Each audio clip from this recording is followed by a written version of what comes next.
Dear God, help us see the light. Give us hope, teach us wrong from right, so we don't have to hear. Alam niyo, marami tayong mga disappointments in life. Dami. Marami tayong mga bagay na minsan hindi natin nagugustuhan, bakit nangyayari. Pero mayroong verse sa Bible kasi na sinabi ng Bible, hindi mo ito naunawaan ngayon, pero maunawaan mo rin pagkatapos, which that is what I want to share tonight. So if you have your Bible sa book of John chapter 13, John 13, pag-uusapan natin yan. Book of John? 1 Kapitulo 13, John chapter 13. Yan. So John chapter 13, umpisa natin yung verse 1. No? John 13 verse 1. Ang pag-uusapan kasi natin dito ay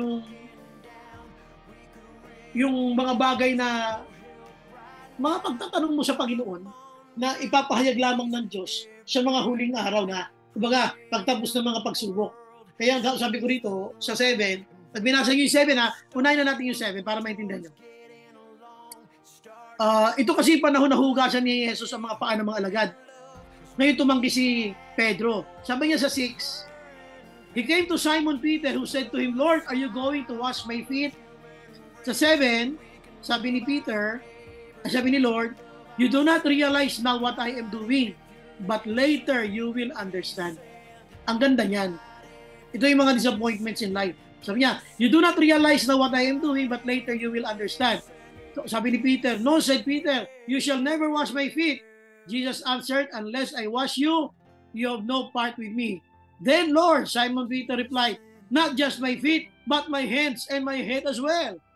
So napaka-impulsive niya. Kumbaga, ang gusto ko lang pagpansinin dito, no, hindi siya agad sinagot ni Lord Lord, bakit?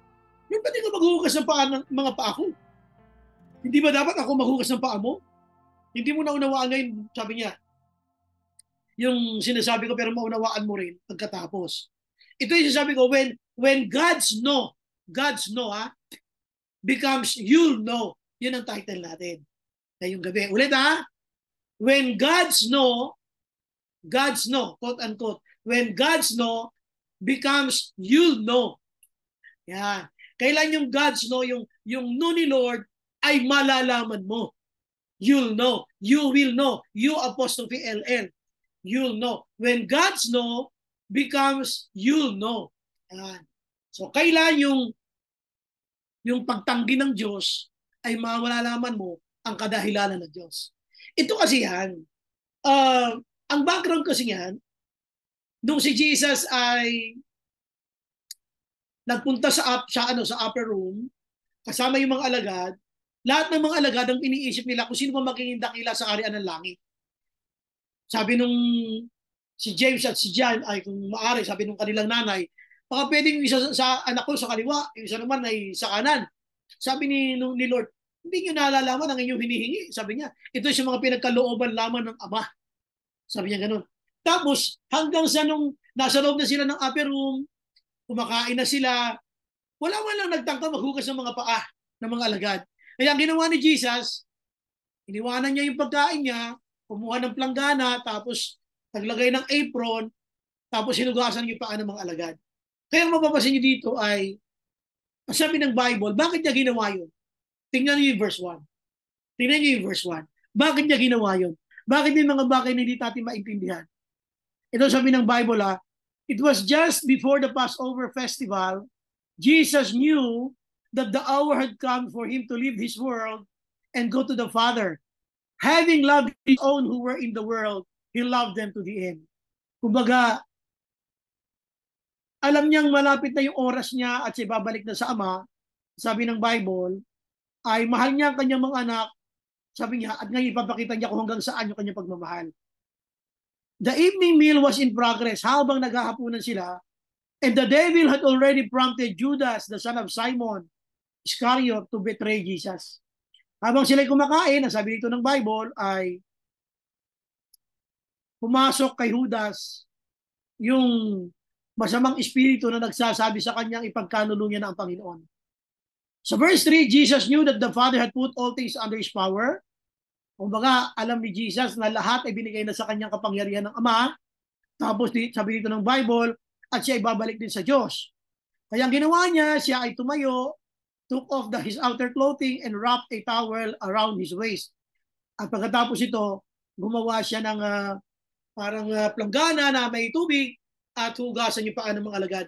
Kumbaga, kaya ko ito gustong discuss, alam nyo, kay Pedro hindi yun acceptable kasi, Lord, ba't ikaw maghugas ng mga paa ko? Dapat ako nga maghugas kasi alagad mo ko eh. Eh, sa totoo lang, kaya sila nandyan, excuse lang ha, excuse lang ha.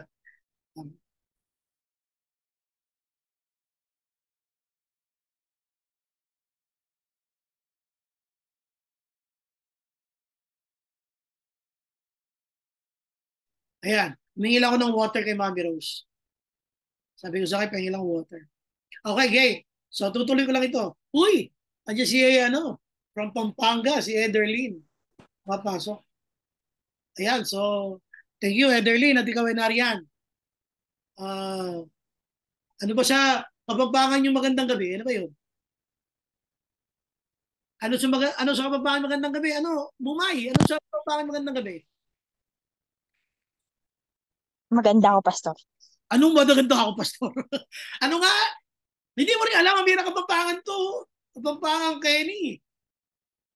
Eh di alam ang magandang gabi sa Kapampangan. Si Kaya ano sa Kapampangan yung magandang gabi? Hindi ko rin po alam, Pastor. Ay, ewan ko sa inyo, tumira pa kayo sa lugar na yan. Doon na nga kayo sa Switzerland lahat tumira. Ano ginagawa nyo? Ba't kayo dyan nakatira? Hindi nyo pa alam magandang gabi. O yan, ayan na si Kuya Kim. Okay, gang. So pinag-uusapan natin, si Kay, bago ka dumating ha, yung tanong natin, yung ating team, when God's no, yung no ni Lord, God's no, when God's no becomes you'll know. You'll know, you will know. Yun ha. So, kailan yung no ng Diyos ay malalaman mo kasi nga, sabi niya kay Peter, kailangan hugasan ng mga paa mo.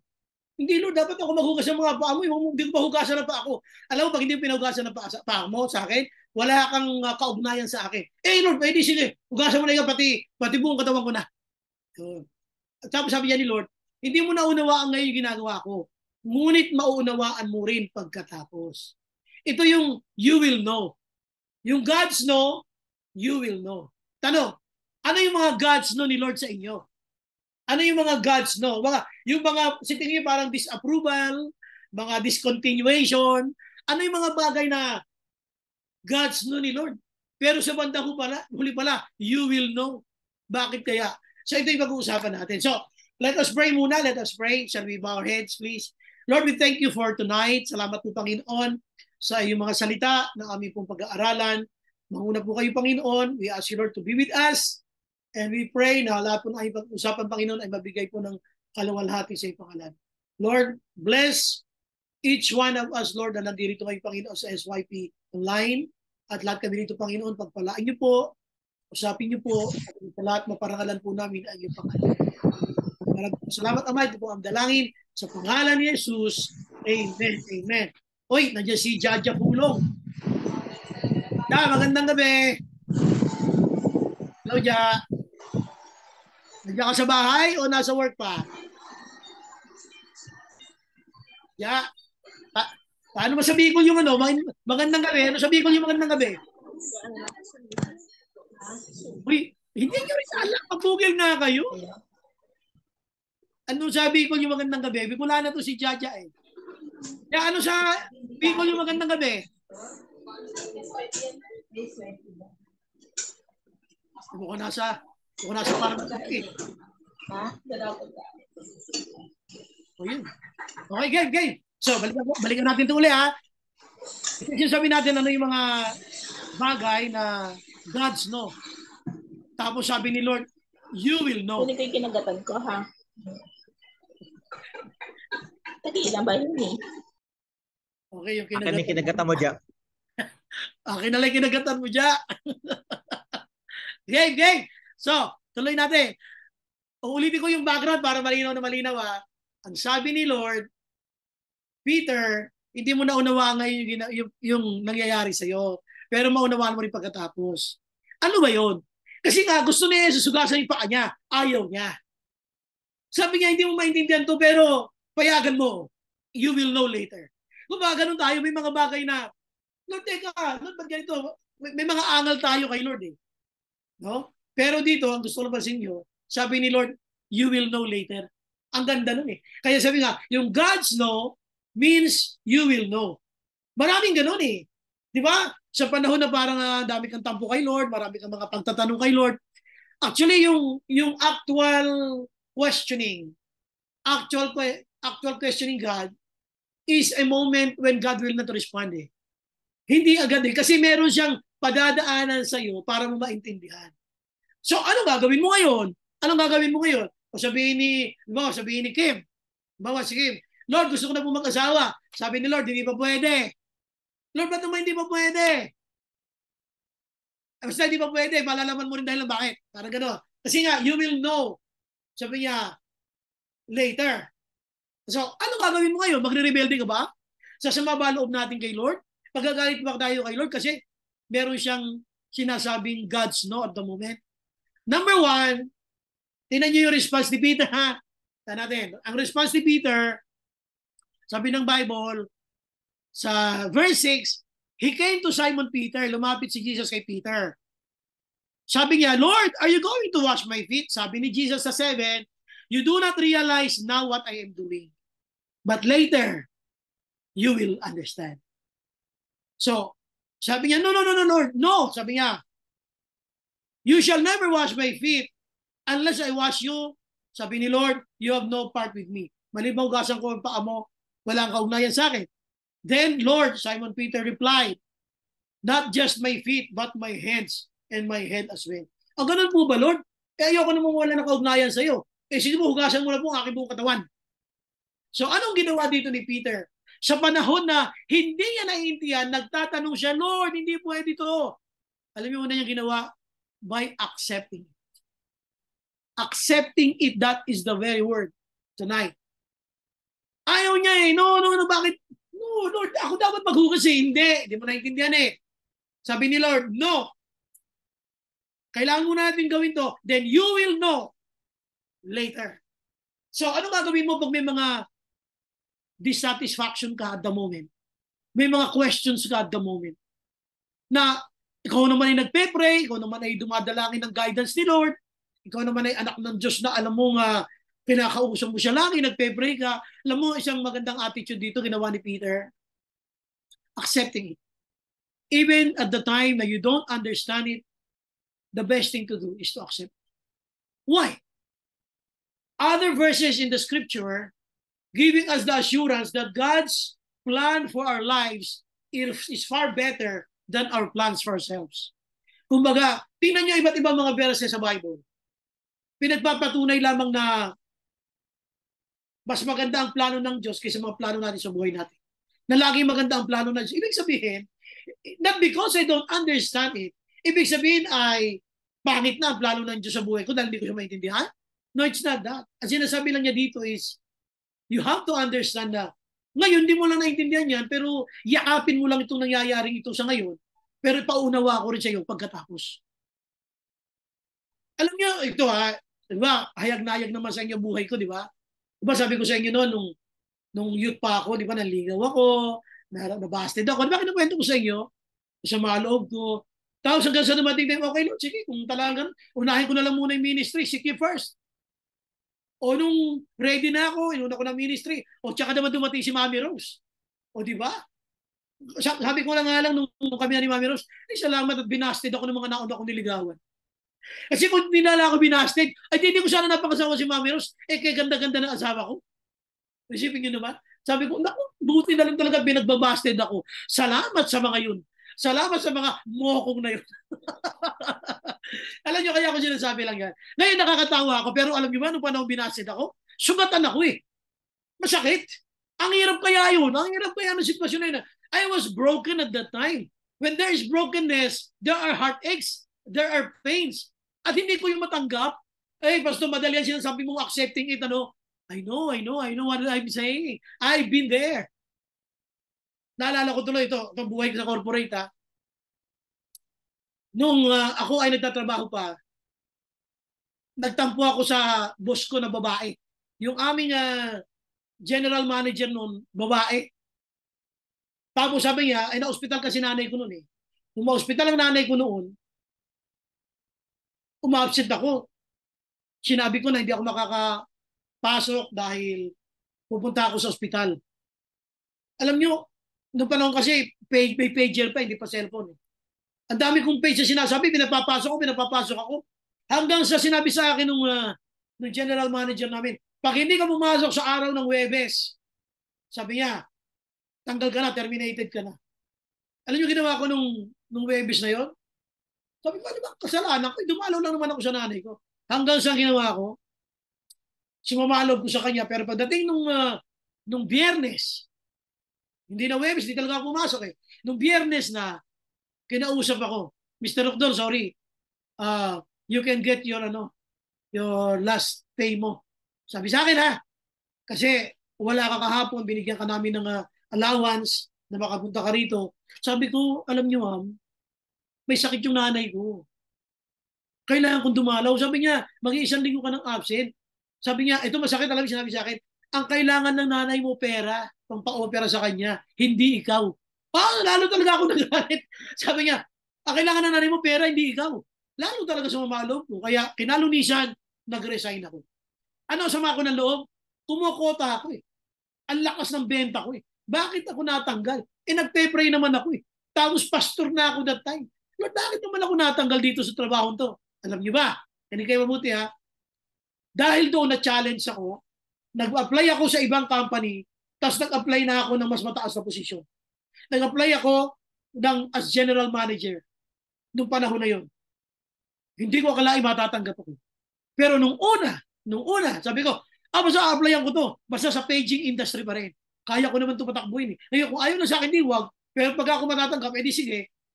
Alam nyo, nag-apply ako, doon ako natanggap. No, madalit salita, karoon ako ng mas magandang salary, mas okay siya, mas magandang benefits. Sabi ko, buti na lang talaga. Buti na lang talaga nangyari sa akin yun. Alam nyo, may mga bagay na mga dissatisfaction sa buhay na kumisa parang hindi mo siya gusto eh. Katulad nito kay Peter, Lord, wag! Huwag mong gasan pa ako, Lord. Nakakahiya. Bakit? Kasi unang-una nga siya, alam niya siya alagad eh. Hindi siya dapat hugasan ng paa.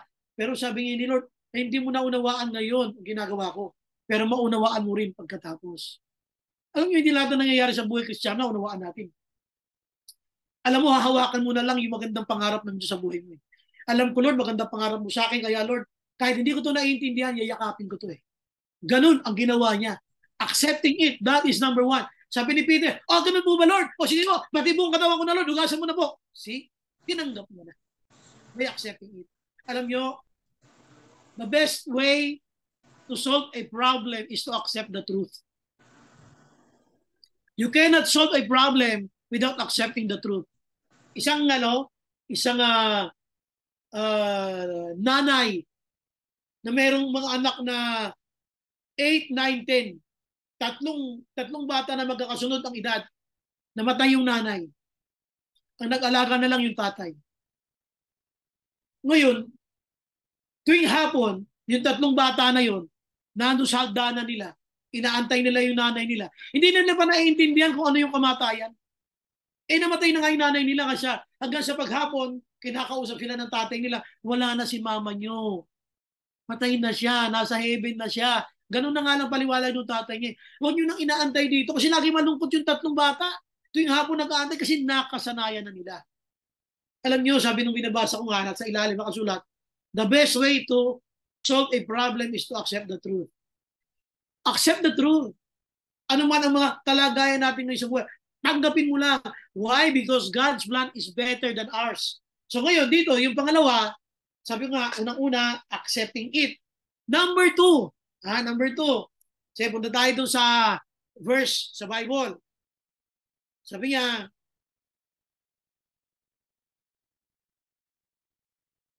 verse 7 ulit. So, ang 6 dyan, nung lumapit siya kay Peter, ayaw. Sa 6 nung lumapit siya kay Peter, ayaw ni Peter magpahugas. Sabi ni Lord, pag hindi ka nagpahugas sa akin, wala kang kaugnayan sa akin. Sabi niya, hindi mo naunawaan ngayon ito, pero maunawaan mo rin pagkatapos. Kapag hindi ka nagpahugas sa akin, wala kang kaugnayan sa akin. Ganun po ba? Sige po, hugasan niyo na po ang buong Katawan ko. And number 2, hindi lang yung accepting, but by abiding. Sinunod niya yung gusto ni Lord. Alam nyo, ito yung isang pinakamahirap na bagay sa buhay natin. Sometimes when we don't understand what is happening, we don't obey God. We don't abide in His words. When you don't like what is happening, sometimes it's hard for us to trust other God's instructions. Kasi nga may mga bagay na ayaw mong nangyayari sa'yo. Not because you don't like what is happening to you, yung ibang utos ayaw mo na rin, na walang ka ng gana. Alam niyo yung parang excuse na inom lang ako ng water ha.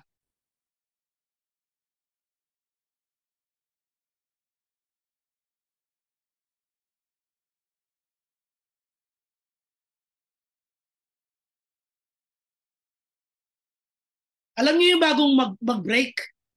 Naranasan niyo na ba makipag-break? Sino ba nakaranas dito makipag-break? Parang si Shara lang at saka si sino ba? Si Ederlyn. Parang ito lang ang mga alam ko may mga nakikipag-break. Si naman, si Mumay, wala pa ito naging boyfriend. Kaya alam ko, di pa ito nakikipag-break eh. Hindi ka sure, Pastor. Hoy, naku ha! Umayos ka, Mumay. Wala akong alam ha. High school, Pastor. Siyempre meron na. Meron. Kung natin mag-usapan yan, para ako nasasaktan. Okay, gang. Gang. So, ganito, no? Di ba pagka nag-break, lalong-lalo na kapag ka ang nakipag-break yung guy, anong gagawin ng babae? Unang-una, magpapagupit, aalisin yung mahabang buhok. Kung ano yung appreciation ng lalaki sa kanya, ayaw niya yun. Kaya nagiging pogi yung bagong break eh. Nagiging pogi sila. Ano pa? Kasi alam nila, maapektuhan yun eh. Kasi nga, na-appreciate yung kanyang long hair ng kanyang dating boyfriend. So, ibig ko lang sabihin ay, ang ginagawa niya ay meron na siyang rebellious act. Kaya ko ito binabangkit, alam nyo. Sabi ni Lord, God's no yan eh. Becomes you'll know. You'll know later. Yung you'll know, you will never know when you don't abide. Yung sinabi niya na, hindi mo na unawaan ngayon ginagawa ko, pero maunawaan mo rin pagkatapos. Ganun po ba? Sige po, paliguan nyo na ako buong katawan ko. So sumunod din. When you abide, that's the only time you will know why. Pag hindi ka sumunod sa Diyos, nagrebelde ka sa Diyos, masama ang loob mo sa Diyos, galit ka sa Diyos, nagtatampo ka kay Lord, you will never know why God allowed it to happen. So dito, hindi lang yung accepting, kundi yung abiding. Kumusta tayo? Meron ba tayo mga pinagpe-pray na parang wala pang sagot dahil sa inip at tagal? Minsan, ayaw na rin natin paniwalaan ibang utos niya. Sometimes we are doubting other instructions of the Lord. Minsan, wala ka ng ganang umattend, nagpapalate ka na, minsan naman, hindi ka na nagdi-devotion, hindi ka na nagpe-pray, iba activities, wala ka na rin gana. Why is that? Hindi natin alam, those were acts of rebellion. At ang isang masakit doon ay nakikita ni Lord yun. Nananadya kang manakit, sinasaktan mo si Lord. Kaya dito, sabi ni Lord, ang ganda ng proposal ko eh, hugasan ko yung paa mo eh. Sasabihin mo sa akin, no? Parang sinasabi mong mali ako. I'm planning to do something for you eh. That is for your own good. And now you're denying it. You are withdrawing yourself. You don't want me to do it to your life. At sinasabi mo, Lord, no. Kasi meron tayong kanya mga withdrawal kay Lord eh. We don't want to abide God's instructions when we feel dissatisfied with what is happening. Kaya you ask yourself, ano ba yung mga other instructions ni Lord na hindi ko sinusunod? Di ba? Lalo kang walang ganang magsoli kay Lord ng kanyang mga tithes, ng kanyang mga pledges, mga offering mo. Lalo kang tinatamad kasi nga dissatisfied ka sa Christian life mo eh. May mga questions ka na walang sagot eh. Kaya nga sabi nga natin dito, when God's no becomes you will know. Ngayon, kaliliwanag ko sa inyo yan mamaya na bakit sinasabi ng Bible na you will know later. Ano ba yun? Ano ba yung you will know later? O punta na natin yung pangatlo. Yan. So pinag-usapan natin ha, when God's no becomes you will know. You'll apostrophe LL. So unang-una, ano yung number 1 nga ulit natin? Sige nga, kung nakikinig kayo dyan. Ano yung number 1 natin? Sige nga, sagot nga yung mga inaantok na. Ngayon ayos sumagot na. Di ba? O sige na, hindi na inaantok. Ano number 1? Accepting it. O, accepting. Number 2, Abiding. abiding. And number 3, ito yung masakit. Yung abasing. Abase. Yung ibaba. Abasing. Pag sinabing abasing, yung hihiyain ka talaga. Hihiyain ka talaga. Ibababa ka talaga. You will be humiliated. Yun ang abasing. Yung sasadyain ka talagang mapahiya. Bakit? Balikan natin ang kwento. Alam nyo, si Peter ay kilalang spokesman ng grupo. He was the spokesman of the disciples. Kasi very, very vocal siya, very bold. Ganun talaga siya. Ngayon dumating yung time na sobrang tapang niya as a leader ng grupo, ay marami siyang mga sinasabi na out of being impulsive. Katulad halimbawa ng sinabi ni Lord na pinakakain ko ang taong pinagtataksilan ako. Tinutukoy niya rin si Judas. Alam nyo, sabi din ni Lord John, alam nyo ba na kayong lahat ay magkakawatak-watak at ako inyo pagkakanulo? Sabi ni Peter, no, Lord. Over my dead body. Mamatay man ako, Lord, hindi kita iiwan. Pero alam natin ang kwento, di ba? Nung hinuli siya, nagtakbo ang mga alagad, isa siya sa mga tumakbo. At sinabi rin ni Lord, sabi niya, bago tumilaw ang manok, sabi niya, ng ikatlo. Sabi niya, bago tumilaw ang manok, sabi niya, alas 4 madaling araw, 3 beses mo akong ipagkakanulo. Nangyari yun. Kaya ako nang gustong sabihin kasi una kong tanong, makinig kayo mabuti. This is important. Bakit kaya ginamit na example ni Lord yung tandang? Bago tumilaok ang manok, ang tumilaok lang naman manok na tandang eh. Hindi naman yung inahin. Bago tumilaok yung manok, ako ay iyong ipagkakanulo ng 3 beses. Ako ay iyong itatatwa ng 3 beses. Alam niyo, I was reading a book. Nakakita na ba kayo ng Nakakita na ba kayo ng inahin na manok na nangitlog? Uy! Nakakita na kayo ng hindi pa. Pero alam niyo yung itlog galing sa inahin. Nakakita na ba kayo ng itlog? So nakakita na kayo ng itlog. Alam niyo yung inahin na manok? Ang inahin na manok, pagka nakapangitlog na yan, bubutak yan. Bubutak. Ganun siya. Kasi nangitlog siya. Every time na ang manok ay mangingitlog, pumuputak siya. Alam niyo sabi ng Bible, alam mo Peter, makinig kayo mabuti, importante ito sinasabi ko bago tumilaw ang manok, at tinutukoy yung tandang, 3 beses mo ako itapat mo. Ano sinasabi niya? Alam niyo, ang tandang di naman nangingitlog eh. Pero maingay. Tilaok pero wala namang itlog. Ganon si Peter. Peter, ang sa'yo sinasabi eh. Pero hindi mo naman napatunayan eh. Sinasabi mo, hindi mo ako iiwan, pero Peter, dininay mo nga ako eh. Naintindihan niyo ako? Peter, ang dami mong yabang. Pero hindi mo naman, wala ka namang itlog, putak ka lang ng putak. Pero wala ka namang itlog kasi nga tandang ka. Yun yung abasing. Umabot sa point na na-degrade ang buhay dito ni Peter. Kung minsan, may mga bagay sila na pinapayagan sa atin. Sometimes we feel degraded, we feel being abased, we feel humiliated. Pero, may balik si Lord. Ngayon, alam niyo ba bakit hinugasan yung paa ng mga alagad? Ito yun. Hey, listen. Kaya hinugasan yung mga paa ng mga alagad, unang-una kasi marumi. Siyempre, marumi. Kasi wala naman nung hindi naman ng mga naka-Nike yan, Lahat yan, nakasandalyas eh. Iba nga dyan, hindi naman nakabandulino yan, Kumbaga, nung sila nagbabiyahe, yung iba dyan talaga, madudumi yung mga paa. Pag pumasok ka sa panahon nila sa New Testament, pag pumasok ka doon sa isang bahay, sa labas niyan, merong isang malaking tapayan. Alam niyo yung tapayan? Yung tapayan, lagayan ng tubig na gawa sa luwad, ang tawag doon, tapayan.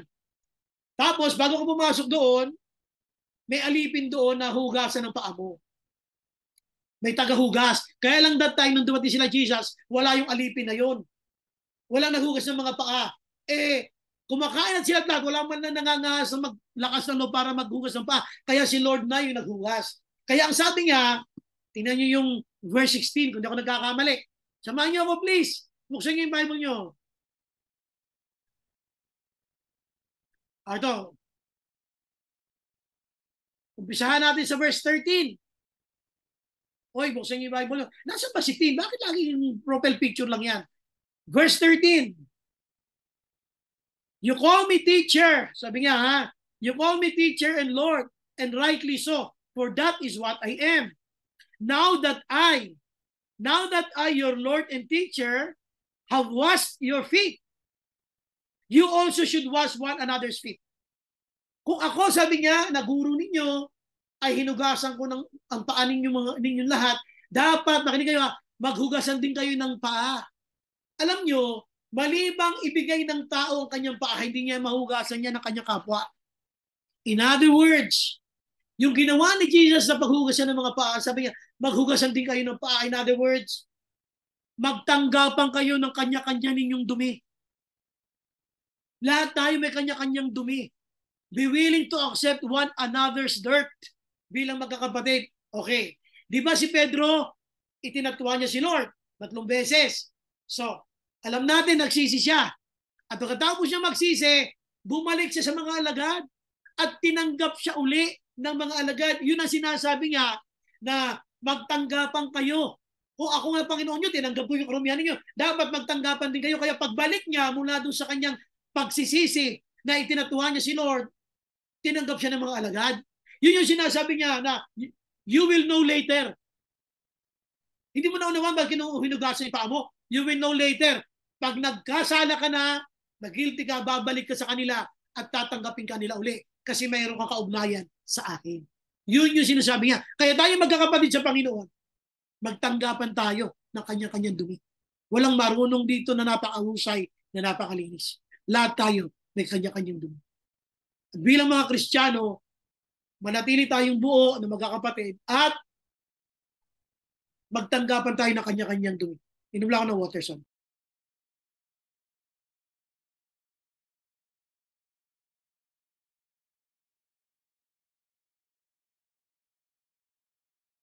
Okay, game. O, nasa na uli si Tin? Tin, bangon! Nakahiga ka yata eh. O, yun na nga, o. Bangon, bangon. So, sinasabi ko lang dito, kaya nga sinabi na wala kang kaugnayan sa akin pag hindi ka nagpahugas. Hindi mo ito naunawaan ngayon. Pero maunawaan mo rin pagkatapos. Ang sinabi niya, nung nagkasala siya, bumalik siya eh. Tinanggap siya ng mga kapatid eh. Dapat ganun ka rin eh. Pag may kapatid tayo nagkasala, tanggapin mo rin siya eh. Lahat tayo may dumi. Lahat tayo may mga pagkukulang kay Lord. Yun na sinasabi niya na pagbalik mo, doon mo maunawaan bakit ko sinabi yun. Na hindi mo ito naunawaan ngayon, pero maunawaan mo rin pagkatapos. That was symbolical. Ngayon, kailan niya ginawa yun? Nung pagkatapos niya magkasala. Nung bumalik siya sa mga kapatiran. Kaya naman, dahil sa pagsisisi niya, nung mabuhay na maguli ang Panginoon, sabi sa kanya, humayo kayo, pangaral niyo mabuting balita. Nangaral na talaga siya. Pinatunayan niya. Kaya sabi ko sa inyo, sa Aklat ng Mga Gawa, chapter 2, sa lahat ng mga alagad, kauna-unahan siyang nag-preach at ipinangaral niya na si Jesus ay buhay at siya ang Kristo. So, anong punto ko dito? Darating yung time sa buhay natin na mapapahiya tayo eh. Papayagan ng Diyos na we will be humiliated. Pero papaano nakabangon si Peter nang magbalik loob siya sa Diyos? This time, a different version of Peter na ito. A different version of us when we come back to the Lord. Pag nakagawa tayo ng pagkakamali, pagkatingin natin na humiliate tayo, tingin natin napahiya tayo, tingin natin nakagawa tayo ng mga kasalanan kahit kay Lord. Ito mo, pag humingi ka ng tawad sa Panginoon, pagbalik mo ulit kay Lord, it's a different version of yourself. Ganun ang nangyari kay Peter. So, ang isang bagay lang dito, sabi mo ha, minsan, hindi natin nauunawaan ang mga pinapayagan ng Diyos. But God allow it for the moment. So, bago pa nagkasala si Peter, sinabi na ni Lord, hindi mo naunawaan ang ginagawa ko ngayon. Maunawaan mo rito pagkatapos. Ay pagkatapos siya hugasan mga alagad, sinabi niya, tinatawag niyo akong guro, tama kayo, ako nga. Kung paano, sabi niya, hinugasan ko ang inyong mga paa, maghugasan din kayo ng mga paa. Kung paano pinatawag niya si Peter, hindi pa nagkakasala si Peter ha, dapat patawarin nyo rin siya pagbalik niya sa inyo. So, ganun ang sinasabi niya sa atin. Pero makakaranas talaga tayo ng mga bagay na hindi natin naunawaan. Sabi nga natin yung pagkapahiya, pagkalugmok, yung sinasabi kong abasing. Okay? So, anong conclusion natin? So, bago natin lagyan ng conclusion, ano uli yung ating title? Sige nga, anong title natin? Salamat. Napakaganda ng title na yan. No, yun ang sinasabi ko, no? Oh. Sino ba gusto mag-recite? Ano yung title natin? When God becomes you. Para kayo nagre-recitation eh. Okay, ikaw nga kayo magsabi, ano kayo yung title natin dyan? Title po, When God becomes you'll know. When God's no. Yung no. When God's no becomes you know. Okay, number 1. Ano yung number 1? Tin, Dizon. Yung number 1, higa ka ng higa. Nakita kita, nakahiga ka. Tin, number 1. By accepting it. Ano? By accepting yet? Yeah, accepting it. Okay. One word lang, accepting. Ano yung number 2 mo, May? Number 2. Abiding po. Abiding po. Ito kanya, accepting yet. Sa'yo, abiding po. Okay. Saganda, ano yung number 3? Ang tagal. Abasing pastor. Amazing pastor. Tatuwa talaga kasi yung tatlo. Accepting yet, ha? Abiding po, tsaka amazing pastor. Umayos nga kayo naman. Okay, game. So, punta tayo sa conclusion. Ito yung conclusion natin, ha? In obeying Christ, ito ha, pagsunod kay Kristo ito ha, in obeying Christ, there is always a part of I don't know. Sa pagsunod kay Kristo, lagi may part doon na hindi ko alam. Lagi merong ganun. God will not show you the staircase. Kumbaga, hindi ipapakita sa inyo, Lord, ang buong hagdanan eh. God wanted you to climb one stair at a time eh. One step at a time. God will not show you the whole stair. You just have to obey. One step at a time. As you do it, as you go for it, then you will know later why God allowed it. So tandaan nyo ha, si Lord hindi laging pinapakita yung buong programa. Alam nyo ba kung bakit hindi pinapakita ni Lord yung buong programa? Alam nyo ba si King David? Di ba si Haring David, alam naman niyo, di ba hinulog siya doon sa balon. Tama? Naalala nyo, di ba si King David, hinulog sa balon. Tapos, si Daniel, alam nyo naman, di ba nilagay siya sa loob ng leon? Oh, tingnan nyo pareho silang dalawa. Sa tingin nyo ba si Joseph, kung makikita niya sa buong programa ni Lord na ihuhulog siya sa balon, hindi kaya siya aangal? Ay, ayoko niyan, ba't may hulog sa balon? Ayoko niyan. Di ba? Eh, siyempre, aangal siya. Oh, punta tayo kay Daniel. Di ba, nilagay sa kulungan ng mga leon? Sa tingin nyo, kung pinakita ni Lord yung buong programa na siya ay ihuhulog doon sa lion's den, eh Lord, ba't mayroong kulungan ng leon? Ayoko niyan. Ay, di ba aangal ka? Aangalan mo ang plano ng Diyos na hindi mo naiintindihan. Pero always remember, God will not show you the whole stair. Just take one step at a time and always believe it. God's plans are always better than ours. That's why you have to obey it. You have to accept it. You have to abide it. At makakaranas ng abasing. Ang maganda rito, God will let you know it. Bakit niya ito pinabayad? Amen? Okay, so thank you so much. Ngayong gabi, salamat din sa pag-aaral natin sa ating SYP.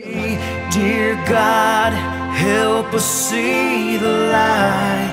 Give us hope, teach us wrong from right.